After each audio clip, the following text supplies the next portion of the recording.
বলেন তাহলে ভালো হইতো। আমরা মোকামিয়া থেকে আসছি ফ্যামিলি ট্যুরে, ফ্যামিলি সবাই আসছি ভাসমান শৈলার চরে ঘোরার জন্য। আজকে ঈদের দিন, তাই সবাইকে নিয়ে ঘুরতে আসছি। আচ্ছা, কতজন আসছেন আপনারা পরিবার পরিজন?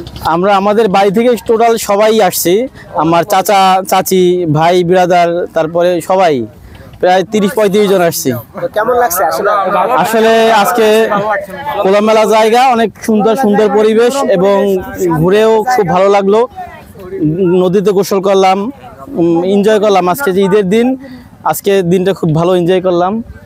তো দর্শক, আসলে আমরা দেখতে পাচ্ছি যে আমাদের মাঝে এই বিভিন্ন প্রান্ত থেকে পর্যটক এখানে আমাদের এসেছে। তারা সম্ভবত মোকামিয়া থেকে আসছে। জি, মোকামিয়া থেকে আসছে। নৌপথে আমি এর আগে একটা ভিডিও ছেড়েছিলাম যে যারা নৌপথে আসবেন মোকামিয়া থেকে, এই যে ঘাটের ব্যবস্থা আছে। তো আজকাল মানুষ একটু ঘুরতে পারে না, এই যে নদী এলাকা তো পানি উঠে গেছে, বিভিন্ন জায়গায় হয়তো বা তারা প্রবেশ করতে পারে না। তো আশা করি আপনারা যারা পরবর্তীতে আসবেন, আপনারা একটু এই ভাইয়ের মতো গোসল করার জন্য প্রয়োজনীয় গামছা আমরা সবকিছুই নিয়ে আসছি। জি, সবকিছুই নিয়ে আসছি। অনেক মজা করছে। তো পরবর্তী ভিডিওতে আপনাদেরকে আসলে বিস্তারিত আকারে বলে দেবো, আপনারা পাশে থাকবেন। সবাইকে ধন্যবাদ।